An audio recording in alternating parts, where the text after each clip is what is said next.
ਸਾਡੇ ਦੇਸ਼ ਦੇ ਵਿੱਚ ਇੱਕ ਰਿਸ਼ੀ ਹੋਇਆ ਜਿਹਦਾ ਨਾਂ ਸੀ ਸਹਿਨਸਰ ਬਾਹੂ। ਹਜ਼ਾਰਾਂ ਬਾਵਾਂ ਵਾਲਾ ਰਿਸ਼ੀ। ਹਜ਼ਾਰਾਂ ਬਾਵਾਂ ਨਹੀਂ ਆਉਂਦੀਆਂ। ਅਗਰ ਹਜ਼ਾਰਾਂ ਬਾਵਾਂ ਇੱਕ ਬੰਦੇ ਦੀਆਂ ਹੋਣ ਤੇ ਸਾਰੇ ਹਾਲ 'ਚ ਮੇਰੇ ਖਿਆਲ ਇੱਕੋ ਹੀ ਬੰਦਾ ਬੈਠੇਗਾ। ਮੁਸ਼ਕਿਲ ਹੈ ਇੱਕ ਵੀ ਬੈਠ ਸਕੇ। ਹਜ਼ਾਰਾਂ ਬਾਵਾਂ, ਉਹ ਚੱਲਦਾ ਫਿਰਦਾ ਕਿਸ ਤਰ੍ਹਾਂ ਹੋਵੇਗਾ? ਜਿਹੜੇ ਸਮਝਾਉਣ ਦੇ ਪ੍ਰਤੀਕ ਨੇ ਨਾ, ਅਗਰ ਉਹਨਾਂ ਦੀ ਕੋਈ ਗਹਿਰਾਈ 'ਚ ਨਾ ਜਾਵੇ ਤਾਂ ਬੜੇ ਭੁਲੇਖੇ ਪੈ ਜਾਂਦੇ ਨੇ। ਸਹਿਨਸਰ ਬਾਹੂ, ਦੋ ਹੱਥਾਂ ਦੇ 'ਚ ਹਜ਼ਾਰਾਂ ਹੱਥਾਂ ਵਰਗੀ ਤਾਕਤ। ਦੋ ਹੱਥਾਂ 'ਚ ਇਤਨੀ ਸਮਰੱਥਾ ਕਿ ਹਜ਼ਾਰਾਂ ਬੰਦਿਆਂ ਦੇ ਹੱਥ ਜੁੜ ਜਾਣ ਉਸਦੇ ਅੱਗੋਂ, ਤਾਂ ਸਹਿਨਸਰ ਬਾਹੂ ਹੋ ਗਏ। ਔਰ ਕੀ ਹੈ? ਉਹਦੇ ਅੱਗੋਂ ਹਜ਼ਾਰਾਂ ਬੰਦੇ ਹੱਥ ਜੋੜ ਕੇ ਖੜੇ ਹੋ ਗਏ। ਸਹਿਨਸਰ ਬਾਹੂ। 10 ਸਿਰ ਕਹਿੰਦੇ ਰਾਵਣ ਦੇ 10 ਸਿਰ ਸਨ।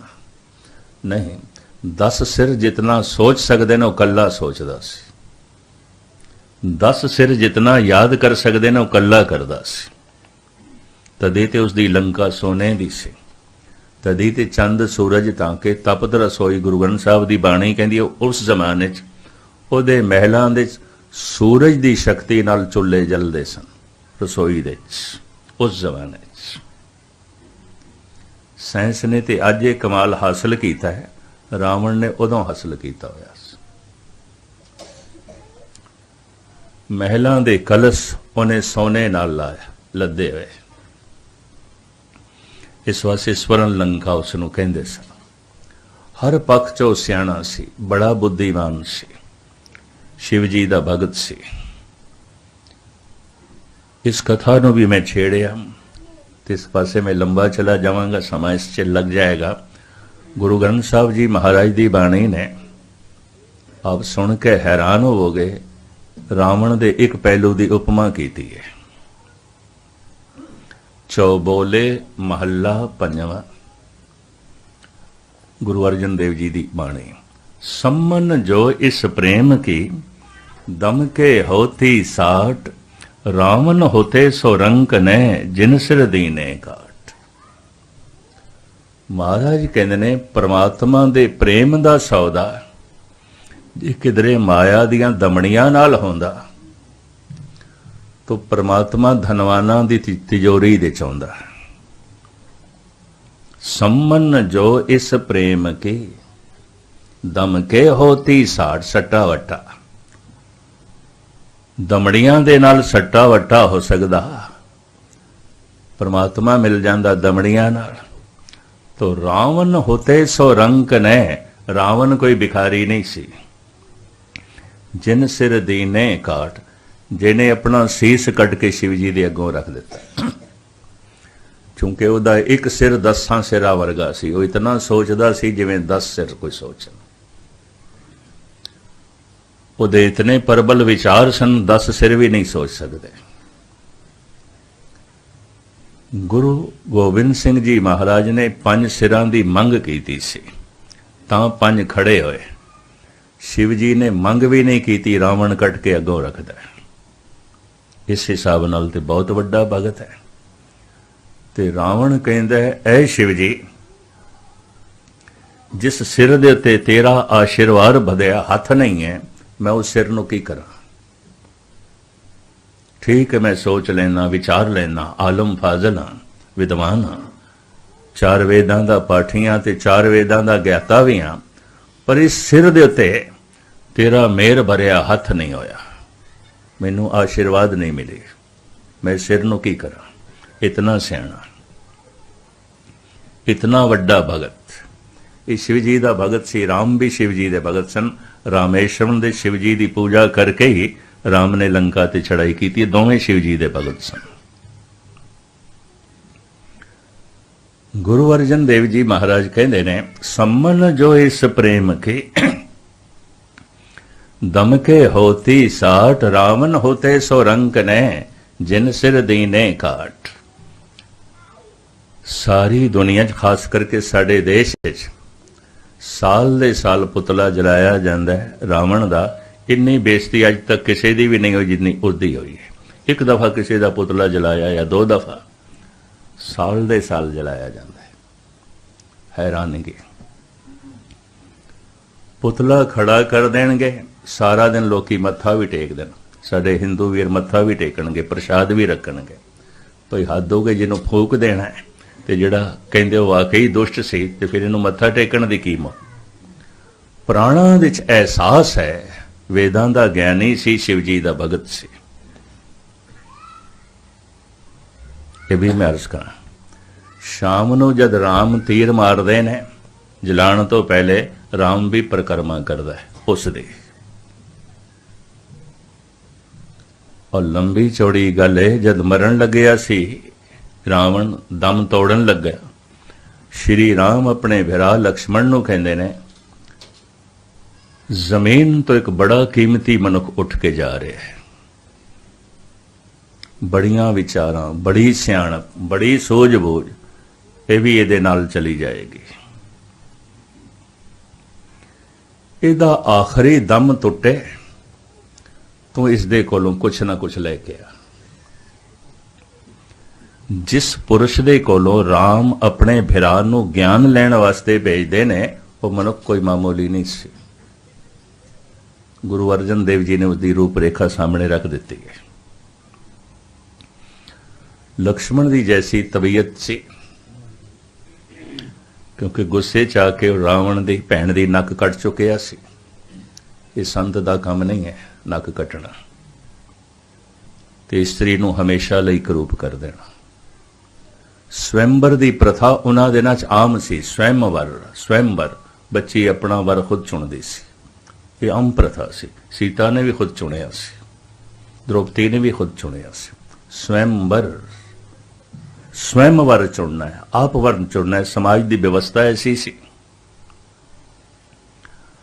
अगां चल के देखा गया कि बच्चियां जज्बे के तहत कई दफा वर की गलत चुनाव कर लेंदियां, जिंदगी च पछताना पैंदा है और बच्चे रुल जाते हैं। स्वयंवर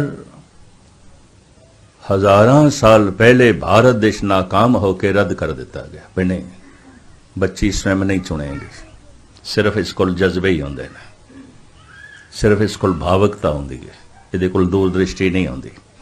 स्वयंवर भारत देश फेल होया, स्वयंवर अमेरिका ते यूरोप के देशों फेल हो रहा है। कैलीफोर्निया के डॉक्टर मनजीत सिंह ने मैनू दसिया 87% शादियां कैलीफोर्निया तलाक हो जांदियां, नहीं निभदियां, टुट जांदियां। हालांकि खुद चुनिया होंदा है, खुद शादियां कीतियां, माँ बाप की मदाखलत भी नहीं, समाज की मदाखलत ही नहीं, फिर क्यों नहीं निभदी? सिर्फ फोके जज्बियां के तहत चुनाव होंदा है, जज्बे ठंडे पै गए, तलाक हो गया। एक स्टेट के अंदर, बाकी स्टेटां च नहीं, एक स्टेट के 87% शादियां तलाक हो जांदियां। स्वयंवर हजारां साल पहले भारत विच फेल होया, समाज ने रद्द कर दिता। भाई नहीं, आइंदा बच्ची खुद चुनाव नहीं करेगी, करेगी तो उस पर उंगल उठाएगी समाज, ये बच्ची गलत है।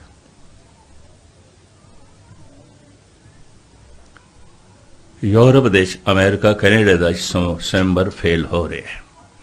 पर रावण ते श्री राम दे समय स्वयंवर आम सी। स्वरूपनखा ने लक्ष्मण नूं चुन लिया सी, वरमाला पहनाण लगी, लंबी चौड़ी कथा है, उन्हें गुस्से च उहदी नक कट दिती। ते स्वरूपनखा उन्हां दिनां च शरीर दे अंग ते मन दे सुभाव दे मुताबक नाम रखे जाते सन। स्वरूपनखा उहदे नैन नक्श बहुत अच्छे सन।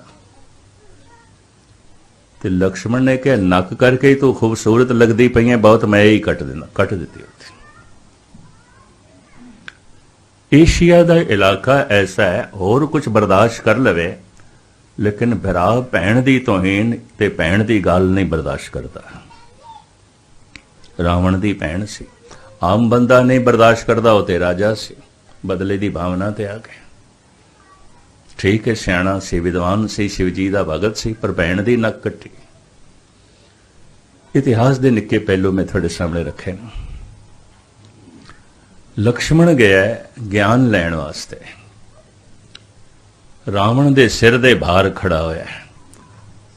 और कहंदे ब्राह्मण देवता सुनिया थोड़े कोल बड़ा ज्ञान है, बड़ी समझ है हर पहलू दी, जो कीमती तो कीमती विचारधारा होवे तुसी जा रहे हो जगत तो दस के जाओ। रावण ने अख जरूर खोली है और घृणा भरी मुस्कुराहट भी चेहरे ते आई, फिर अखां बंद हो गई। लक्ष्मण वापस आ गए, राम नूं कहंदे भगवन वो तो बोलदे ही नहीं। पता है राम ने की आख्या, तैनूं बुलाण दी जाच नहीं आई, तैनूं ज्ञान लैण दा ढंग नहीं आया, जा वो विद्वान है, शिवजी दा भगत ਉਹਦੇ कदमां दे खड़ा, ਉਹਦੇ पैरां ते मत्था टेक, फिर हथ जोड़ के मंग कर। इंज ज्ञान दी मंग करी दी। ਜਿਹਦੇ कदमां दे च राम लक्ष्मण नूं खड़ा करना चाहते ने ते जिसदे कोलों ज्ञान लेना चाहते ने, वो मनुख मामूली नहीं हो सकता, मामूली नहीं हो सकता। अद कि इस तरह किया ते रावण ने जिहड़ी आखिरी गल की, लक्ष्मण मनुख की जिंदगी च कल कतई नहीं आउंदा, जो करना है अज कर, जो जरूरी काम होवे कदी मुलतवी ना करी, पोस्टपोन ना करी, कल ते ना छुट्टी। जो गैर जरूरी काम होवे मुलतवी कर दें, जो जरूरी होवे भुल के भी मुलतवी ना करें, जो पुण्य होवे उन्होंने कदी मुलतवी ना करें, जो पाप होवे उन्होंने कल ते छोड़े। गुरु अर्जन देव जी का वाक जिन्हों का पुरब मना रहा, पातशाह कहते न बिलंब धर्मं बिलंब पापं। जब कोई शुभ संकल्प अंदर पैदा होवे, साहब कहते बिलंब नहीं करनी, देरी नहीं करनी। क्यों देरी करेगा, वो जड़ा शुभ संकल्प है कमजोर हो जाएगा, फिर तो वो नहीं कर सकेगा। बिलंब पापं, अगर कोई पाप का संकल्प पैदा होया है, देरी करें ताकि वो कमजोर हो जाए।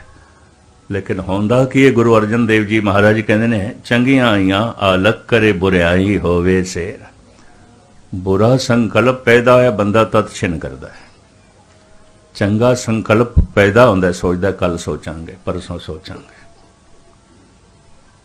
इस तरह मनुख रोज दी रोज बुरा होंदा जा रहा है, चंगियाइयां तो बचदा जा रहा है, क्योंकि चंगियाइयां नूं पोस्टपोन करता है। चंगियाइयां आलक करे बुराई होवे सेर, ये महान ज्ञान रावण ने लक्ष्मण नूं दिता है। हुण प्रश्न खड़ा होवेगा, हार क्यों गए? भारत दे इतिहासकार कहते ने, रावण राम तो नहीं हारे, अपने भरा तो हारे न, विभीषण तो। सारे सीक्रेट सारा राज भरा ने दस दिता, विभीषण ने। और चाणक ऋषि कहते ने, मनुख दुश्मन दे वार तो बच सकता है, भरा दे वार तो नहीं बच सकता।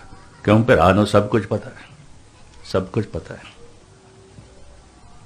हो सकता है दुश्मन का वार खाली चला जाए, क्योंकि उन्होंने बहुता ज्ञान नहीं है। भरा दा वार खाली नहीं हो, इस वास्ते आम दुश्मनों के इतनी दुश्मनी नहीं पाई जाती, नहीं देखी जाती। कई दफा भरावां दे जो दुश्मनी देखी जाती, बड़ी भयंकर।